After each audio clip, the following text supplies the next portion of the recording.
Assalamualaikum warahmatullahi wabarakatuh. Perkenalkan, nama saya Rita Nur Aida, kelas 10 pemasaran 4. Di sini saya akan menjelaskan mata pelajaran proyek IPAS tentang kondisi sosial Indonesia.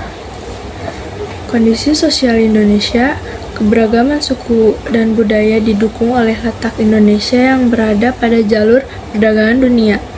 Banyaknya pedagang asing yang singgah menyebabkan masyarakat Indonesia terbentuk dalam kelompok masyarakat yang multikultur.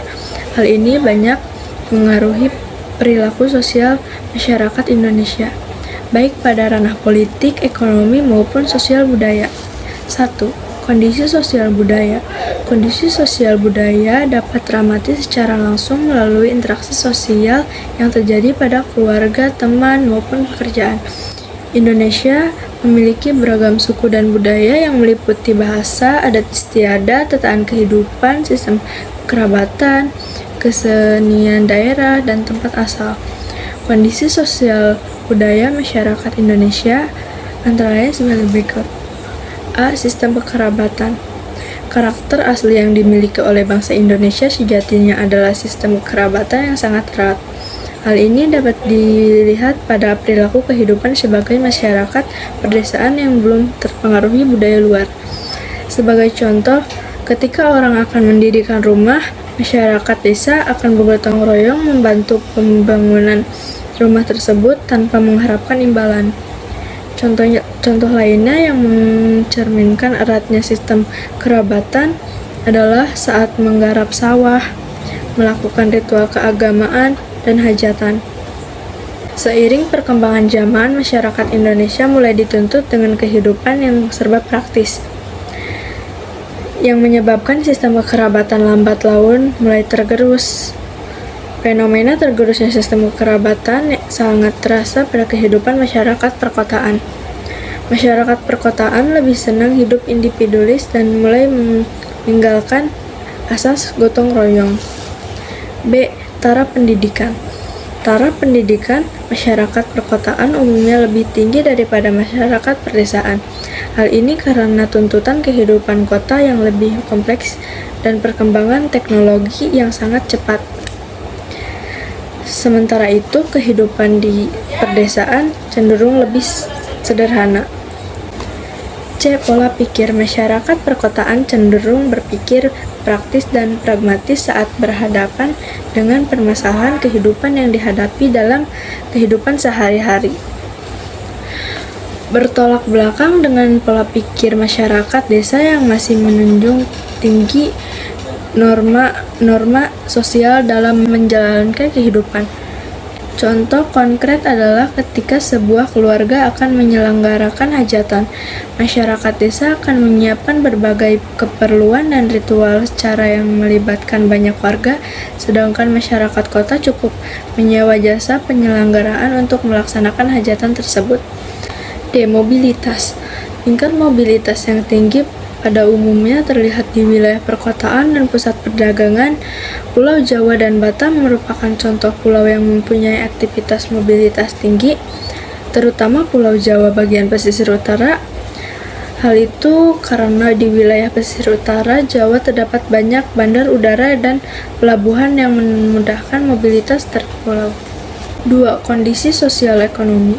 Sebagai negara berkembang, Indonesia memiliki keuntungan dengan jumlah penduduk usia produktif yang berlimpah. Berdasarkan data sensus penduduk Indonesia tahun 2020, didapatkan data seperti data di samping. Dalam piramida penduduk, jumlah penduduk Indonesia ditampilkan pada gambar di samping. Negara yang memiliki sebaran penduduk seperti piramida pada gambar di samping dikatakan mendapatkan bonus demografi, yaitu usia penduduk lebih banyak daripada usia non-produktif. Hal ini wajib menjadi perhatian bagi penerima agar dapat mengelola dengan baik karena bonus demografi sejatinya memiliki dua mata sisi pisau yang saling bertolak belakang. Pada satu sisi, bonus demografi merupakan kesempatan besar untuk mendorong kemajuan bangsa. Sedangkan pada sisi lain dapat menjadi ancaman jika tidak dikelola dengan baik. Berdasarkan data Badan Pusat Statistik (BPS), penduduk Indonesia bekerja di berbagai sektor yang tampak pada gambar di samping. Berdasarkan gambar di samping, dapat diambil simpulan bahwa mata pencarian utama perekonomian Indonesia didominasi oleh kegiatan pertanian, perdagangan, dan industri. 3. Kondisi sosial politik. Sejarah perpolitikan bangsa Indonesia dapat dikatakan telah mengalami dinamik yang sangat panjang. Sejak awal berdirinya, bangsa Indonesia telah mengalami berbagai bentuk sistem politik yang sebenarnya bertujuan untuk mencari bentuk yang tepat untuk menyejahterakan masyarakat Indonesia. A. Bentuk pemerintahan Indonesia. Negara Indonesia merupakan negara republik dengan kedaulatan tertinggi berada di tangan rakyat, tetapi negara dan pemerintahan dikepalai oleh seorang presiden. Kata republik berasal dari kata Latin respublik, yang secara harfiah mengandung arti urusan awam, yang artinya dimiliki serta dikawal oleh rakyat. Republik Indonesia dijalankan berdasarkan asas demokrasi. Presiden sebagai kepala negara diangkat berdasarkan keinginan rakyat. Setiap rakyat memiliki hak yang sama untuk dipilih dan memilih kepala negara. B. Sistem politik Indonesia. Sistem politik Indonesia meliputi hal-hal berikut. 1.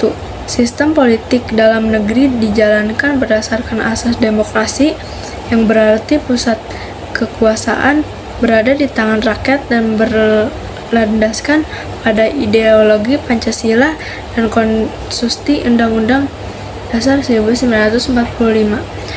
A. Sila keempat Pancasila mengisyaratkan bahwa kekuasaan tertinggi dalam mengatur dan mengawasi jalannya pemerintahan berada di tangan rakyat yang diwakili oleh wakil-wakilnya. Sila tersebut juga menegaskan bahwa penyelesaian masyarakat yang timbul dalam roda pemerintahan dilakukan dengan mengedepankan musyawarah mufakat.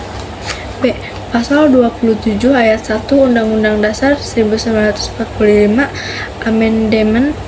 Warga negara mempunyai kedudukan yang sama dalam hukum dan memerintahkan serta wajib menjunjung hukum dan pemerintahan tanpa kecuali.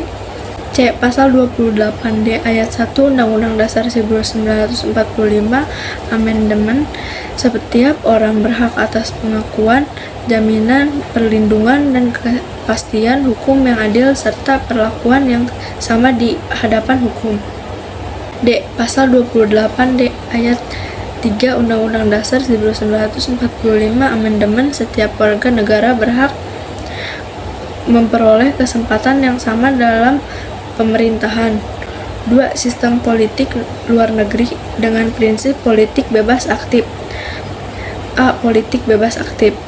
Bebas berarti tidak terkait dalam menentukan sikap dan membina hubungan dengan dunia internasional, serta tidak memihak salah satu blok. Kebebasan menyelesaikan masalah dilakukan dengan cara sendiri, baik masalah dan negara lain maupun masalah internal negara. Sementara itu, aktif artinya turut serta dalam memperjuangkan terciptanya pendamaian dunia. B. Pembukaan Undang-Undang Dasar 1945 alinea pertama menjelaskan bahwa kemerdekaan adalah hak segala bangsa. Konsekuensi logisnya, Indonesia turut serta menghapuskan segala penjajahan di atas dunia. C. Undang-Undang Dasar 1945 Amendemen Pasal 11 ayat 1 menegaskan Presiden dengan persetujuan DPR menyatakan perang, membuat perdamaian dan perjanjian dengan negara lain. D. Undang-Undang Dasar 1945 Pasal 13 ayat 1 Presiden mengatakan duta dan konsul untuk negara lain, sedangkan ayat 2 menyatakan Presiden menerima duta negara lain. C. Aktivitas politik. Aktivitas politik merupakan segala bentuk kegiatan yang mengaruh pada ranah politik, baik ranah perpolitikan dalam negeri maupun luar negeri. 1. Aktivitas politik dalam negeri. A. Pemilihan umum merupakan sarana bagi rakyat dalam menjalankan kedaulatannya. Pemilihan umum Indonesia antara lain sebagai berikut. 1. Memilih presiden dan wakil presiden. 2. Memilih anggota DPR sebagai wakil rakyat tingkat nasional ataupun tingkat daerah. 3. Memilih anggota DPD sebagai pengemban aspirasi daerah di Parlemen Pusat. B. Unjuk rasa merupakan sarana penyampaian aspirasi rakyat ketika aspirasi yang diwakilkan kepada anggota DPR tidak terrekomendasi dengan baik. Kegiatan unjuk rasa diperkenankan dan dijamin oleh undang-undang selama pelaksanaannya tidak anarkis dan sesuai prosedur yang telah diatur dalam Undang-Undang Dasar. C. Dialog terbuka politik. Media massa dan podcast sering dipakai oleh pelaku media untuk mewadahi dialog terbuka antar tokoh politik. Pelaku media merupakan komponen penting dalam mengawal jalannya politik sesuai dengan tujuan dan cita-cita bangsa. Aktivitas politik luar negeri. 2. Aktivitas politik luar negeri. A. Pertukaran duta negara. B. Membina persahabatan dan kerjasama antar negara di dunia dalam bidang sosial budaya, ekonomi, iptek, dan pertahanan keamanan. Sekian penjelasan dari saya. Assalamualaikum warahmatullahi wabarakatuh.